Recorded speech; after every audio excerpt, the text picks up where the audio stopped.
ನಮಸ್ಕಾರ. ಇದೀಗ ನಾವು ಮಂಗಳೂರಿನಲ್ಲಿದ್ದೀವಿ. ಮಂಗಳೂರಿನ ಕಾರ್ಶೀಟ್ನಲ್ಲಿ ಇಲ್ಲಿರುವಂತದ್ದೇ ಶ್ರೀನಿವಾಸ ಚಿತ್ರಮಂದಿರ. ಒಂದು ಕಾಲದಲ್ಲಿ ಬಾಲಾಜಿ ಅನ್ನೋ ಹೆಸರಿನಲ್ಲಿ ಈ ಚಿತ್ರಮಂದಿರ ಕಾರ್ಯನಿರ್ವಹಿಸ್ತಾ ಇತ್ತು. ಅದಾದ ಬಳಿಕ ಈ ಚಿತ್ರಮಂದಿರಕ್ಕೆ ಶ್ರೀನಿವಾಸ ಅನ್ನುವ ಹೆಸರು ಬಂತು. ಕರೋನಾದ ಬಳಿಕ ಈ ಚಿತ್ರಮಂದಿರ ಕ್ಲೋಸ್ ಆಯಿತು. ಪ್ರಸ್ತುತ ಕರೋನಾ ಯಾವಾಗ ಬಂತು ಅಲ್ಲಿಯವರೆಗೆ ಈ ಚಿತ್ರಮಂದಿರ ವಯಸ್ಕರ ಸಿನಿಮಾಗಳಿಗೇನೆ ಪ್ರಾಮುಖ್ಯತೆ ನೀಡ್ತಾ ಬಂತು. ಹಾಗಂತ ಬೇರೆ ಸಿನಿಮಾಗಳ ಪ್ರದರ್ಶನ ಆಗ್ತಾ ಇತ್ತು ಅಂತ ಕೇಳಿದ್ರೆ ಇಲ್ಲ, ಕೇವಲ ವಯಸ್ಕರ ಸಿನಿಮಾಗಳಷ್ಟೇ ಈ ಚಿತ್ರಮಂದಿರದಲ್ಲಿ ಪ್ರದರ್ಶನ ಆಗ್ತಾ ಇದ್ದಿತ್ತು.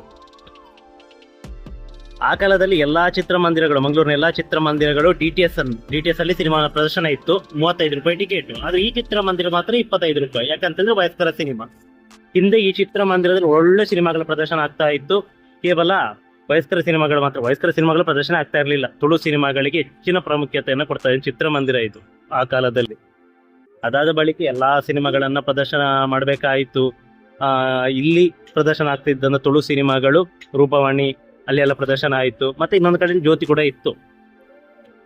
ಅದಾದ ಬಳಿಕ ಒಂದರಿಂದೊಂದರಂತೆ ಬೇರೆ ಬೇರೆ ಭಾಷಾ ಸಿನಿಮಾಗಳನ್ನ ಪ್ರದರ್ಶನ ಮಾಡಬೇಕಾಯಿತು. ಅದಾದ ಬಳಿಕ ಮಾರ್ಕೆಟ್ ಸ್ವಲ್ಪ ಕಡಿಮೆ ಆಯಿತು. ಅದಾದ ಬಳಿಕ ವಯಸ್ಕರ ಸಿನಿಮಾಗಳು ಇಲ್ಲಿ ಪ್ರದರ್ಶನ ಮಾಡಬೇಕಾದಂತಹ ಅನಿವಾರ್ಯತೆ ಈ ಚಿತ್ರಮಂದಿರದವರಿಗೆ ಬಂತು. ಸಂಪತ್ತಿಗೆ ಸವಾಲ್ ಸಿನಿಮಾ ಇಲ್ಲಿ 37 ವಾರಗಳ ಪ್ರದರ್ಶನ ಕಂಡಿತ್ತು. ದಾಖಲೆ ಇದು.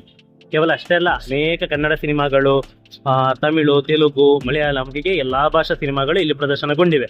ತುಳು ಸಿನಿಮಾಗಳು ಅಷ್ಟೇ. ಅನೇಕ ತುಳು ಸಿನಿಮಾಗಳಿಗೆ ಈ ಚಿತ್ರಮಂದಿರ ತನ್ನ ಪರದೆಯನ್ನ ನೀಡಿದೆ. ಇದೀಗ ಕರೋನಾದ ಬಳಿಕ ಈ ಚಿತ್ರಮಂದಿರಕ್ಕೆ ಬೀಗ ಹಾಕಲಾಗಿದೆ.